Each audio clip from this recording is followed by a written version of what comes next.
Happy New Year, boys and girls! I have some books to share with you this week that are about winter and snow because it's January. The first one I want to share with you is called In the Snow, Who's Been Here? Now, if you look on the front cover, you see two kids, a boy and a girl, and a dog, and they're all looking up into this tree. They're trying to figure out who is up in the tree, and we're going to see the same picture in the book in just a few minutes. So we'll see what they're trying to figure out. Who's Been Here by Lindsay Barrett George. Now, the first page has a map. Can you see that map? It says, in the winter in the woods, come follow the snow-covered trail with William and Tammy. Clue after clue tells them what bird or animal has been there before and left its trace behind. Join them for another journey of discovery in this intriguing companion book to In the Woods, Who's Been Here. So if you like this book, there's another book about an adventure they have in the woods. Now this map shows in pink the trail that they take. They leave their house, they cross the road, come up around the pond. This is the pond. Back around this way. Then this black line, that's the river or stream. They cross the stream and then they end up here at the top of the hill. So follow along as we find out who has been there before that. What animal is this? It's not a squirrel. It looks a lot like a squirrel, but it's got stripes on its back. It's a chipmunk. It is cold and quiet on this winter morning. Tammy, do you want to go sledding on the hill by the old school? William asks. Sure, Tammy says. Mom says we can put out some corn for the animals on the way, William says. Look, they've loaded up their sled and they are heading off on the path through the trees. It almost looks like a tunnel going through there, the way the trees have come together over the top of the path. They're taking their dog along too. The children walk up the lane and cross the township road. They follow an old trail into the woods. Tammy stops to throw corn on the ground. William sees tracks between some barberry bushes. Who's been there? Do you see those tracks there in the snow? They're trying to figure it out. Who is that? A ruffed grouse. That's a kind of bird. Ruffed grouse. William and Tammy hike up a small hill. They hear a bird song. Hoo-it, hoo-it, hoo-it. The children reach a clearing in the woods. The bird is gone. Fuzzy red balls sprinkle the snow under the clump of sumac. Who's been here? Do you see those red balls on the ground there? They're trying to figure out what animal was there. A cardinal. Do you see its red feathers? The trail winds along the frozen pond. William and his sister look up into the branches of an old oak tree. They see something up there. They see a leafy nest. Who's been here? Who do you think it could be? A family of squirrels. Do you see how they're snuggled in that leafy nest? There's another one up here. Here's the picture from the front cover. Let's see what's going on. The children pass a hemlock tree. That's a kind of pine tree. Freshly cut and gnawed branches lie at the bottom of the tree, but there are no footprints. Who's been here?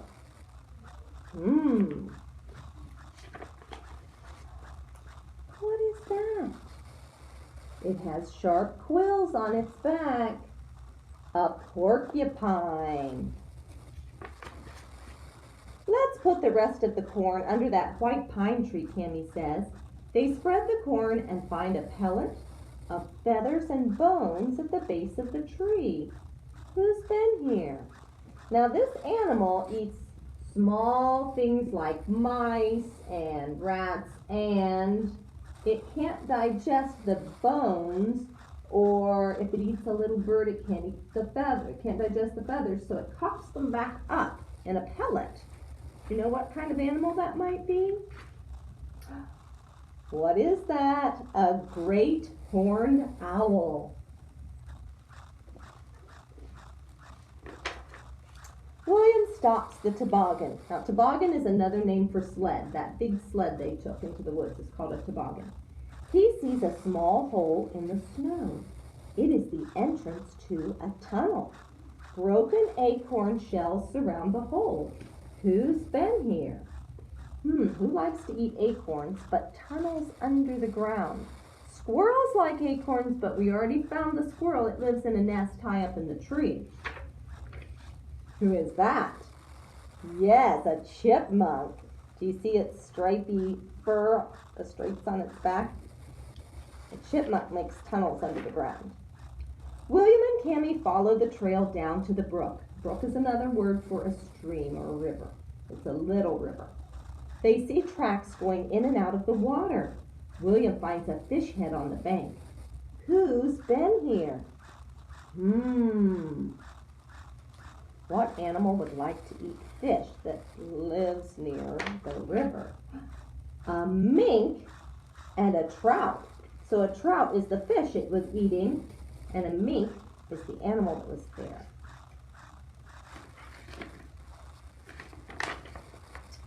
A clump of birch trees grows along the trail. A patch of bark has been rubbed off of one of the trees. Who's been here?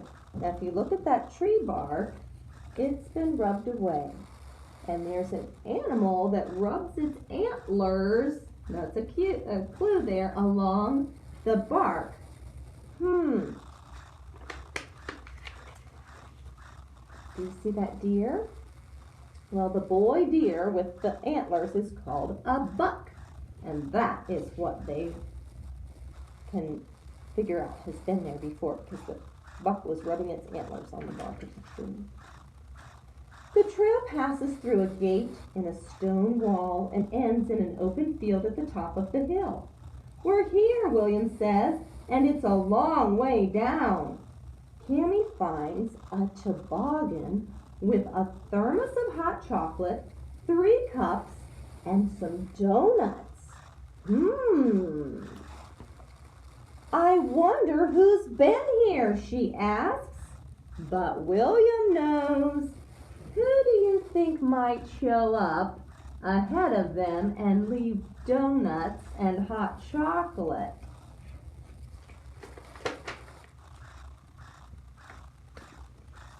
It's Mom. How nice of her to bring them a treat for the end of their adventure. Now on this last page, it shows some pictures, I'm going to hold it up close, of the animals. So these are the animals we met in the story. This one was the grouse, the ruffed grouse. The red bird was the cardinal. Here we have the gray squirrels. They had the nest in the tree. This was the porcupine with those quills. Then the top of the next one was the great horned owl. Then our little stripy friend that lived under the ground was the chipmunk. Then the mink lived by the river, and the buck was the male or boy of the deer family.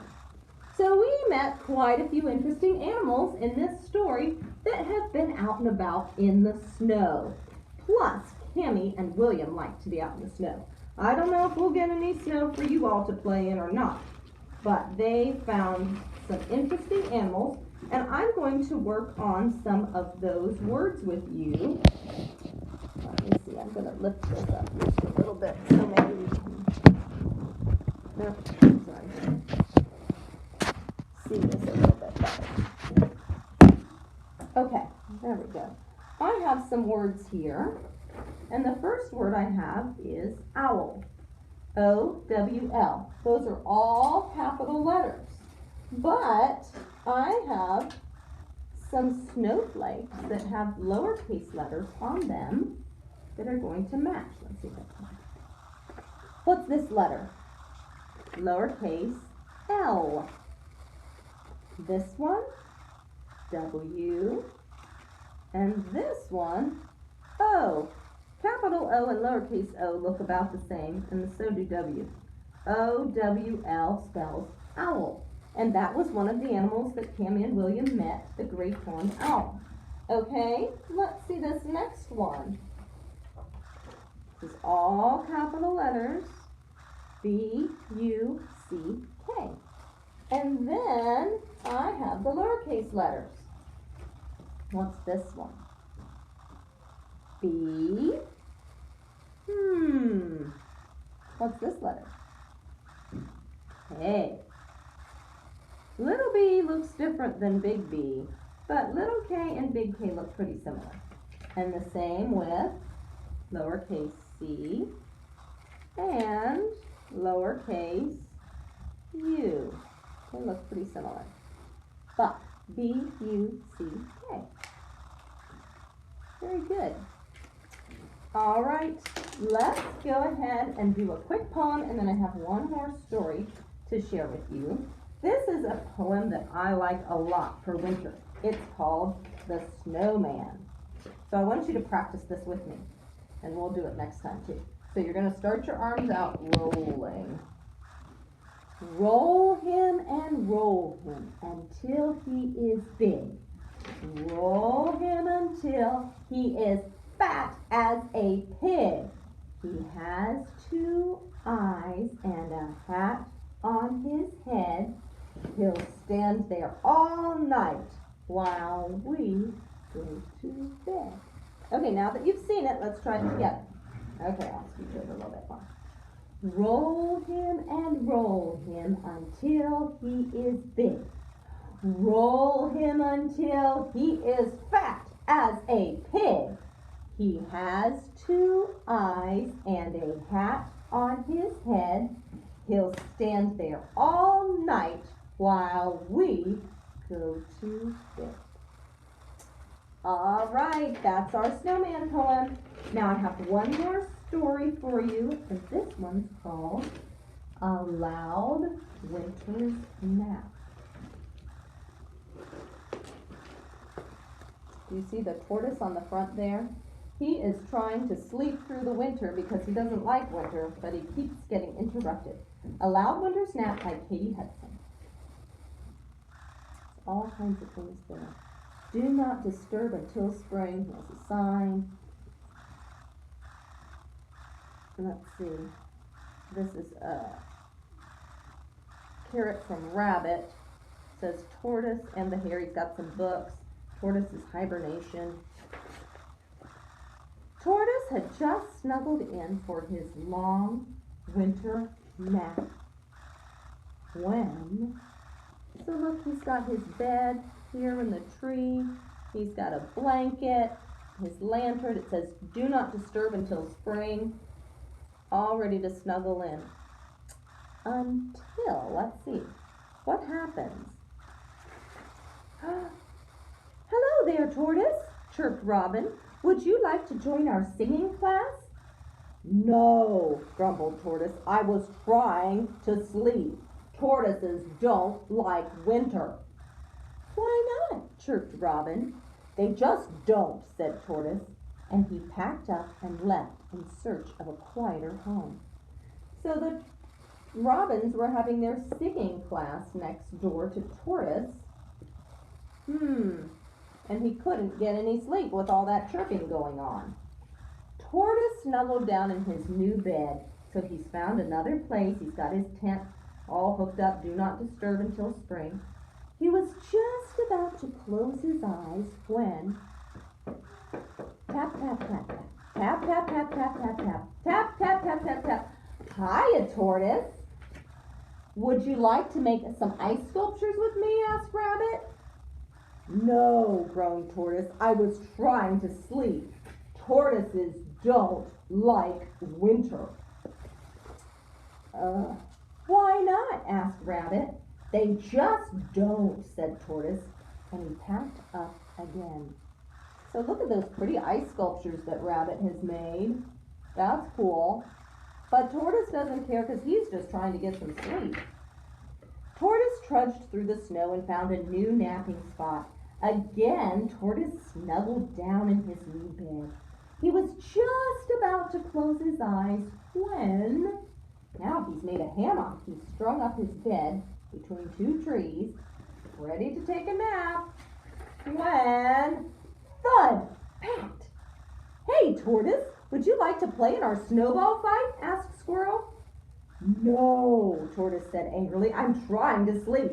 Tortoises don't like winter. Poor Tortoise, he was all snuggled up in his bed and he got kerplunked by a snowball. Why not? Asked Squirrel. They just don't, groaned Tortoise. Look, he's got a snowball on his head. Splat! He doesn't want to be in their snowball fight. He wants to go to sleep. Why would anyone want to stay awake for winter? Grumbled Tortoise. He was tired and cold and needed to find a quieter place to sleep. Tortoise decided to move to higher ground. Look at that ladder he's climbing. Surely he won't be disturbed at the top of that tree. Uh-oh, but who's down here? Do you see Beaver? I see he's chopped off those trees. Remember, beavers gnaw trees with their big teeth. Let's see what happens. Again, Tortoise snuggled down in his new bed. He's got himself all cozy up there in the branch of the tree. He was just about to close his eyes when... Da da da da da. Bounce, bounce, bounce. Swish, swish, swish. Oh no, cried Tortoise. What's happening? Look, his tree isn't standing straight anymore. Kerplunk! Oh no. I do not like winter, said Tortoise. This is awful. Look, his tree is down on the ground now. Beaver is making sleds. It says sled construction site. Beaver's got his tools there and his plans. He's making sleds and he needs the tree that Tortoise was sleeping in. Tortoise hiked up a big snowy hill. He's trying to find somewhere quiet. He's going up, up, up, up. Behind a small tree, Tortoise found a flat piece of wood. It was a perfect place for napping. He snuggled down in his new bed and was about to close his eyes when... Do you see what Tortoise has made his bed on top of? What is that? What's he laying down on? A sled. And it looks like it's starting to go down the hill. Whoosh! Oh boy. Tortoise is down the hill on the sled. As Tortoise whizzed along, he couldn't help smiling. Maybe winter isn't so bad, he thought. I think Tortoise is starting to have fun sliding down that hill. And as he flew off his sled and through the air, he couldn't help giggling. Maybe winter is more than cold and snow, he thought. This says ice skating, and there's some friends over by the pond. And look, Tortoise is going through the air, about ready to land on the ice. Whee! And as he slid across the ice, he realized he had been wrong. That night, Tortoise skated, slid, and spun with his friends late into the night. He wasn't tired or cold. They are having so much fun. Maybe some tortoises could like winter after all. After a full day, they're snuggled up and Tortoise is still looking out the window at the snowflakes. He had so much fun. So we found out that Tortoise didn't want to be a part of winter at the beginning, but by the end of the story, he changed how he thought about things. I think that sled ride down the hill made him realize that winter can be a lot of fun too. I hope that you have a great week and Happy New Year again and enjoy the winter weather. Bye-bye.